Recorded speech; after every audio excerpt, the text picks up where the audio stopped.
Un crucifix, des recueils de prières, une étoffe religieuse, et soudain un visage sur un écran, celui d'Eddie Bellegueule, alias Édouard Louis, qui chuchote un texte, à peine audible.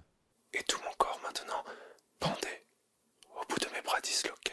Le jeune écrivain Édouard Louis prête sa voix et son visage pour ressusciter le récit d'une torture par des nazis, celle du résistant juif Jean Améry, qui la raconta seulement 20 ans plus tard avant de se suicider. Une description que l'artiste Sylvie Blocher a choisi de mettre en scène. Il m'adresse là, en me regardant. Il me dit, en fait, je ne parle pas aux autres, je te parle juste à toi.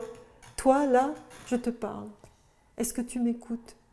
Si tu m'écoutes, il faut que tu te penches. Et que tu me regardes très très près.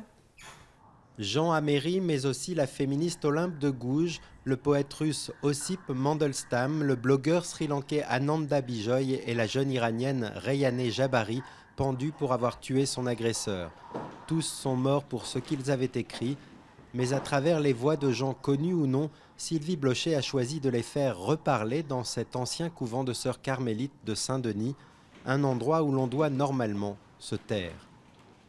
Je trouvais que c'était peut-être là qu'il fallait les mettre, créer une sorte de tension entre un discours religieux assez autoritaire et un discours, et puis des paroles d'humains, d'êtres humains qui ont perdu la vie pour les rêves ou les espoirs qu'ils avaient ou les combats.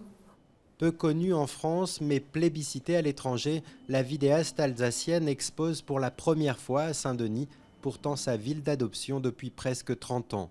Une façon pour elle de réagir à l'actualité terroriste qui la submerge. J'ai eu l'impression, en tout cas au moment de Charlie, qu'on est arrivé à l'extrême fin de quelque chose, c'est-à-dire on ne peut pas aller plus loin que de dire vous ne riez plus. Qui est pour moi comme une espèce de summum de ce que serait un monde fasciste. En infiltrant ainsi le religieux à sa manière, Sylvie Blocher a surtout voulu lancer un message à tous les intolérants. À Saint-Denis comme partout, pas question de se laisser terroriser.